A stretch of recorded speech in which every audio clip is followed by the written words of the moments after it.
On va suivre notre guide. J'aime quand on arrive au lundi et que dans votre magazine de découverte, eh bien, vous allez comprendre à quoi ressemble cette belle ville de Rouen. Parce qu'il est quelque part, il va vous prendre par la main et vous emmener dans la ville de Rouen. C'est ça, Jean-Seb? Oui, là je me suis mis à mi-chemin entre le sol et le haut de la cathédrale Notre-Dame, qui est absolument magnifique. Je me suis mis au plus près pour voir sa façade et pour vous la faire apprécier. Alors, d'un point de vue géographique, Rouen, c'est pile poil à mi-chemin entre l'embouchure de la Seine et Paris. On est sur un pan incliné qui coule comme ça tranquillement vers un des méandres du fleuve.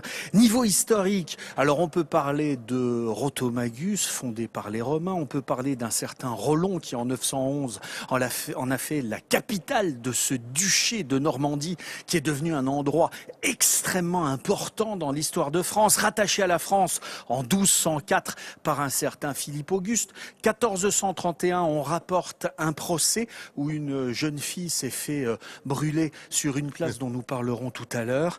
Et ça donne une histoire extrêmement riche qui a laissé un patrimoine incroyable ici à Rouen. Je vous propose d'aller le découvrir.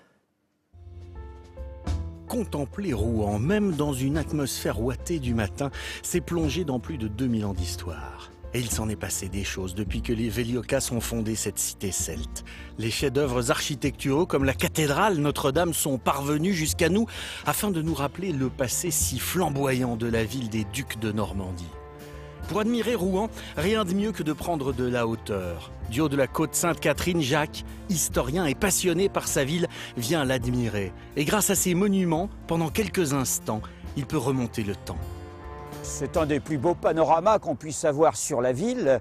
On voit très bien là le site exceptionnel qui est celui de la ville de Rouen. Il y a effectivement à nos pieds la Seine qui coule, mais il y a aussi ce cirque de hauteur.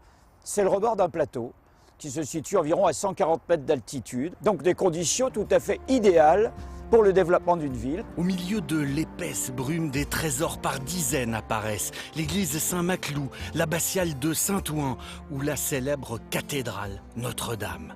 Un patrimoine religieux si riche qu'il donnera à Rouen le surnom de la ville aux 100 clochers. Quel beau paysage. Je dirais même peut-être que la brume en rajoute encore un petit peu dans le côté un petit peu presque mystérieux, je dirais. Et puis, toute une série de clochers que l'on distingue au-dessus des toits, de cette mer de toits, comme des petites chaloupes dans la mer. Si vue d'en haut, la ville qui a vu naître Gustave Flaubert ou Pierre Corneille semble si mystérieuse, c'est que son centre-ville recèle des petits trésors, comme la rue Saint-Romain et ses façades à pans de bois qui nous plongent directement au Moyen-Âge. Cette maison est certainement une de mes préférées parce que c'est une maison de la fin du XVe siècle, donc une maison de la fin du Moyen-Âge, maison à encorbellement, donc, avançant au-dessus de la rue. Et sur cette maison, vous avez des sculptures. Celles forment ce que l'on appelle des pyjards. Et pour découvrir la ville où Jeanne d'Arc fut conduite au bûcher, il faut parfois savoir s'égarer. C'est d'ailleurs ce qu'aime faire Jacques, car ses pas le mènent souvent dans des lieux uniques en leur genre, comme cette minuscule rue. La rue Saint-Romain recèle quelques trésors. C'est le cas ici, où nous avons une petite rue. Elle fait 80 cm de large. Cette rue elle permet de se rendre compte de ce qu'était la vie dans ces rues du Moyen-Âge. Les maisons se rapprochent, elles se touchent presque. Vous voyez les dangers d'incendie en particulier. Elle n'était pas pavée, elle servait à la fois de poubelle et de tout à l'égout. Il y avait donc plein de coins sombres, transformant ces rues en véritables coupe-gorge. Au milieu de ces rues où souffle encore l'esprit du Moyen-Âge, un phare, la cathédrale Notre-Dame, joyau du gothique qui donne presque le tournis tant ses dimensions sont monumentales. Quelle fabuleuse cathédrale, quelle dimension, quelle largeur, 60 mètres de large. Les deux tours qui montent à près de 80 mètres de haut, quel formidable livre d'histoire, c'est écrasant. Presque de dimension, mais ça reste aussi parfaitement humain parce que c'est toute l'histoire. Ce sont des générations, 15 ou 16 générations d'amour et de passion. Rendez-vous compte de ce que ça veut dire. Ce patrimoine exceptionnel fait de Rouen l'une des villes les plus visitées de France et les touristes n'ont qu'un seul mot à la bouche. Splendide, magnifique. Magnifique, hein? Magnifique. Unbelievable. Et ces visiteurs ne sont pas au bout de leur surprise. Juste derrière la cathédrale, Jacques ne peut s'empêcher de lever les yeux pour admirer les façades de la rue du Gros Horloge.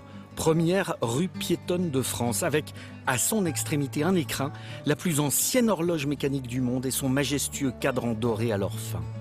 Il fait partie du quotidien des habitants de Rouen, en particulier de celui de Philippe, fleuriste haut en couleur qui cohabite avec le monument depuis 20 ans. C'est un des plus beaux monuments de Rouen, emblématique. Et moi, je le préfère l'hiver, lorsque la voûte est éclairée, le beffroi. Et de toute façon, quand on ne le voit plus, on l'entend. Non loin de la rue du Gros Horloge, un autre bâtiment emblématique de Rouen.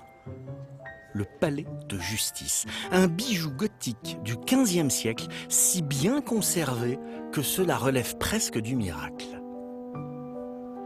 Et pourtant, il ne faut pas s'en tenir à l'aspect extérieur, car les richesses ne sont pas toujours là où on le croit. Le vrai trésor de ce monument, il n'est pas en levant la tête. Il faut descendre sous la cour où nous sommes. Pour découvrir cet édifice exceptionnel, il faut emprunter cette porte discrète sous l'escalier principal, bien à l'abri de la lumière. Voici le plus ancien monument juif de France. Une école rabbinique construite en l'an 1100, un lieu rare qui tient une place particulière dans le cœur de Jacques, car c'est lui, avec d'autres architectes, qui a découvert le bâtiment dans les années 70. Depuis 1976, mon cœur bat encore au souvenir de cette découverte. On est dans un lieu où souffle l'esprit. On est dans un lieu qui sort du naturel, du normal, de l'habituel. Nous sommes dans un lieu où on retrouve le souvenir de ces générations et ces générations de gens, culture confondue, histoire confondue, qui ont fait ce qu'est Rouen. C'est donc Rouen, la ville aux vieilles rues, aux vieilles tours, débris des races disparues, la ville aux 100 clochers carillonnant dans l'air, la ville des châteaux, des hôtels, des bastilles, dont le front hérissé de flèches et d'aiguilles déchire incessamment les brumes de la mer. On n'a jamais dit mieux que Victor Hugo sur Rouen. Et je voulais, justement découvrir cette cathédrale, qui est la plus humaine des cathédrales, comme on dit, par ce manque de symétrie entre la tour Saint-Romain et la tour de Beurre, qui est de l'autre côté. Il n'y a rien de commun entre les deux, c'est ça qui fait la beauté de Notre-Dame de Rouen. Et puis, on peut aller aussi du côté de la place du Vieux Marché, au lieu de l'histoire, histoire avec un grand H. C'est là où, au Moyen-Âge, avaient lieu les exécutions capitales. En 1979, on a construit une autre église, l'église Sainte-Jeanne d'Arc, parce que c'est là-bas, en 1431, que Jeanne d'Arc a été brûlée vive. Alors, elle a été brûlée, elle avait été condamnée pour parjure, parce qu'on lui avait interdit de mettre des vêtements masculins, mais en la remettant dans sa cellule, on lui avait donné uniquement des vêtements masculins, donc parjure, donc bûcher, et ça a été l'histoire de Jeanne d'Arc. Il faut savoir, mesdames, que l'interdiction de porter le pantalon pour les femmes n'a été abrogée en France qu'en janvier 2013. Souvenez-vous de ça. Incroyable. Si. Bravo merci de cette précision. Ouais. Et alors, sur cette place... Incroyable. Il y a la plus vieille auberge de France, ouverte, imaginez, en 1345. C'est presque un miracle que cet endroit existe encore, parce qu'ils ont été 10 000 à vouloir racheter, reprendre cet endroit, emplacement totalement unique au monde. Et c'est un endroit où on célèbre la gastronomie française depuis des générations et des générations.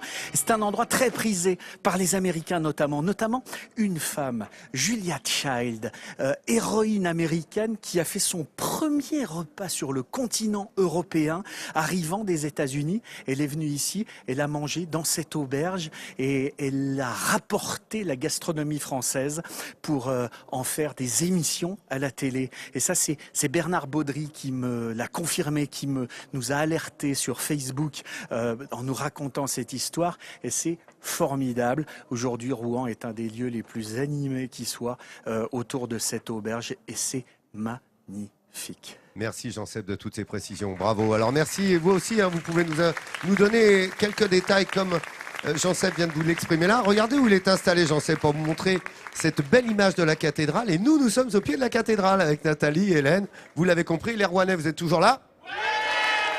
De merveille, mon Dieu.